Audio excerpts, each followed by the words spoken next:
Hello, dear children. Today we shall start with the last part of the chapter, and that is resources and development. I hope you remember all the earlier part of this lesson. And in this lesson, we'll study what are the different soil problems, and we'll highlight the soil erosion, which is the most common soil problem.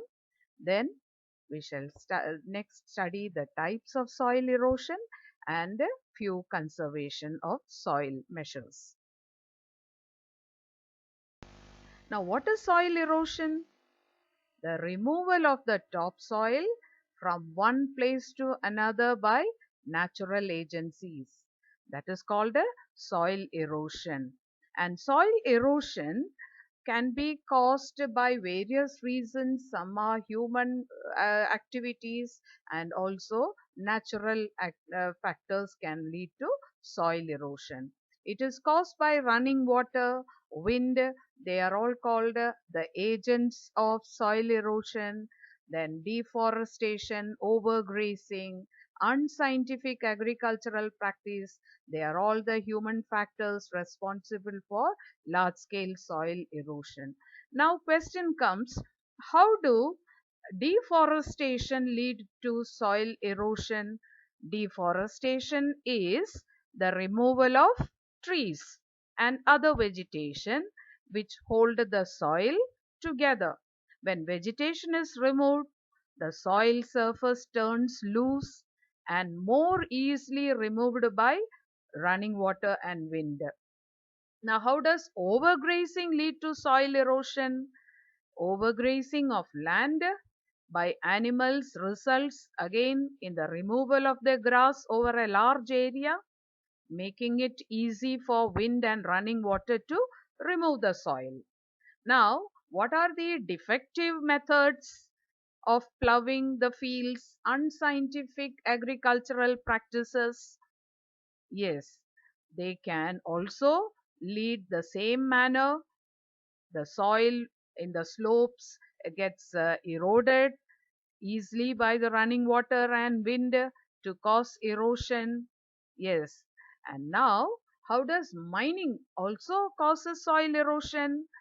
Yes, mining areas are highly degraded. It is full of heaps and pits, and such land becomes unfit for agriculture and lead to soil erosion. Now, what are the two types of soil erosion? The two types of soil erosion are gully erosion and sheet erosion. Now question, what is soil erosion? Removal of the topsoil from one place to another. Now what are the causes of soil erosion? Some are natural, some are human factors. And you can mention some of the natural factors like running water, wind, and some of the human factors like deforestation, overgrazing, and unscientific or defective agricultural practices. I hope it is clear. Now, what are the two types of soil erosion? Gully erosion and sheet erosion. Now, here is a picture of soil erosion. It's very clear how the topsoil has been washed away. Now, what are gully erosions? The rainwater, when moves down on an uneven land, scoops away the soil and form deep channels. Those channels are called gullies, and this type of erosion is called gully erosion. Now, this gully erosions are mostly found in Chambal area of Madhya Pradesh, and you can see the Chambal ravines are the result of such gully erosion. The unfit land caused by gullies are called badland or ravines. Ravines. The unfit land caused by gullies are sometimes called bad land or ravines. The Chambal area of Madhya Pradesh is a fine example of this type of gully erosion. And the land which is broken into small parts by gullies are also called bad land. Now here's a picture of gully erosion. You can see how deep channels are formed by the soil erosion. Second type of erosion is the sheet erosion. This very often in our playgrounds we have noticed after a heavy rain, the topsoils all being removed, just like how the sheet removed out the topsoil. Sometimes water flows as a sheet over large areas down a slope and sometimes on even level land, and water takes away the topsoil. Hence it is called a sheet erosion. Now what are the different conservation measures of preventing soil erosion? The first one is the contour ploughing. Now what is contour ploughing?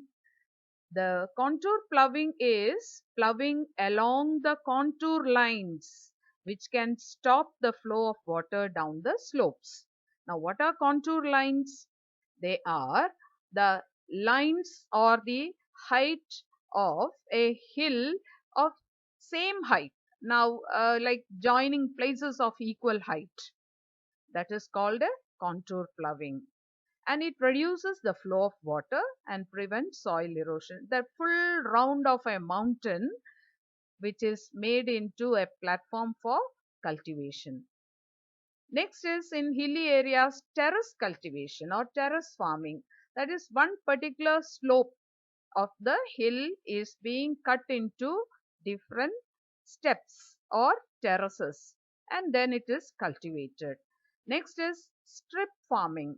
Now what is strip farming? Large fields can be divided into strips and strips of grass are left to grow between the crops.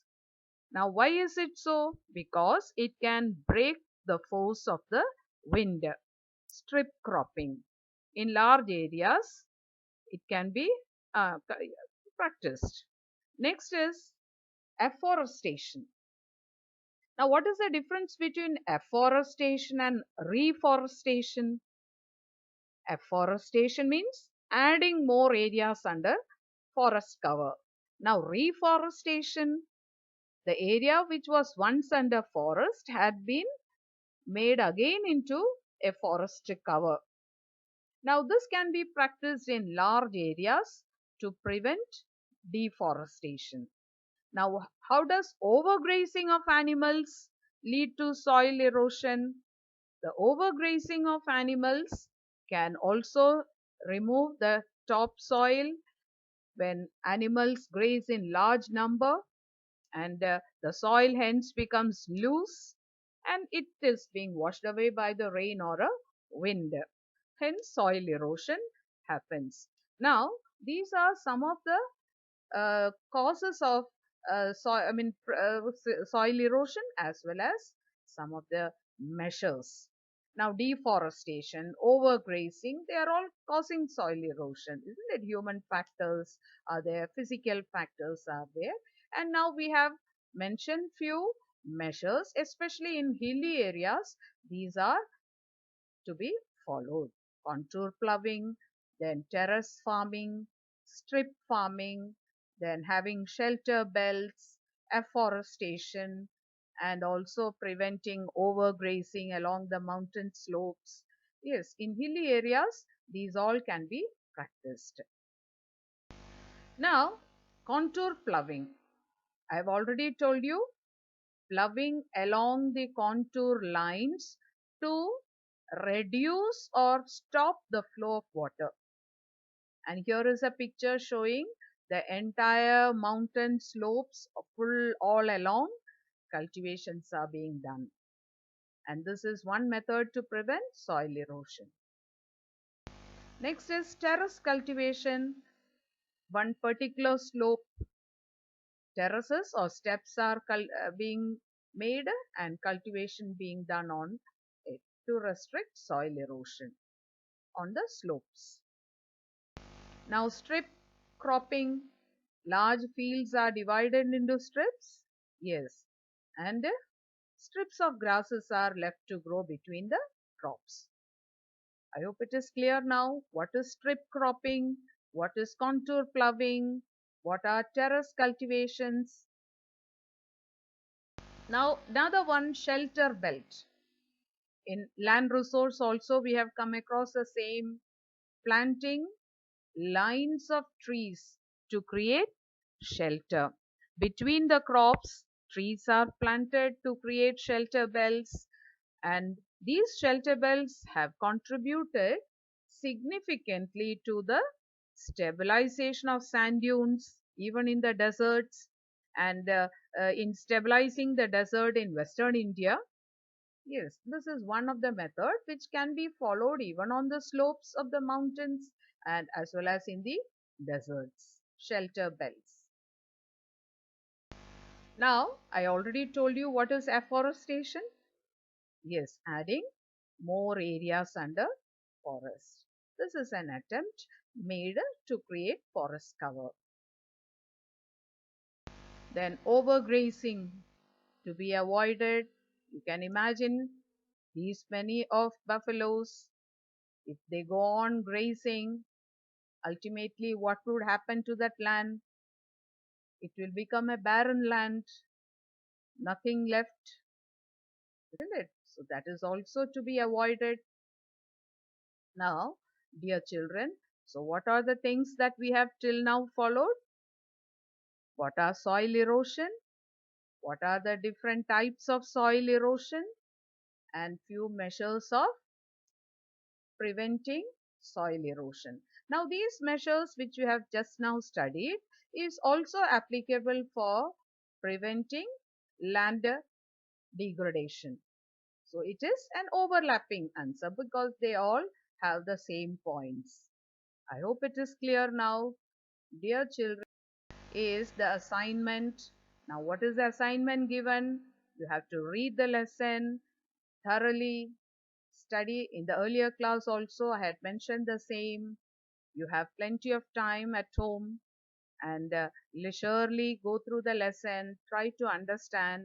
If you have any doubt, dear children, feel free to ask, and hope you will all take care of yourself. In the present situation, I would just like to remind you, be safe and follow the government instructions, and listen to your parents, and be healthy, hygienic, and take care of your health. Thank you, children.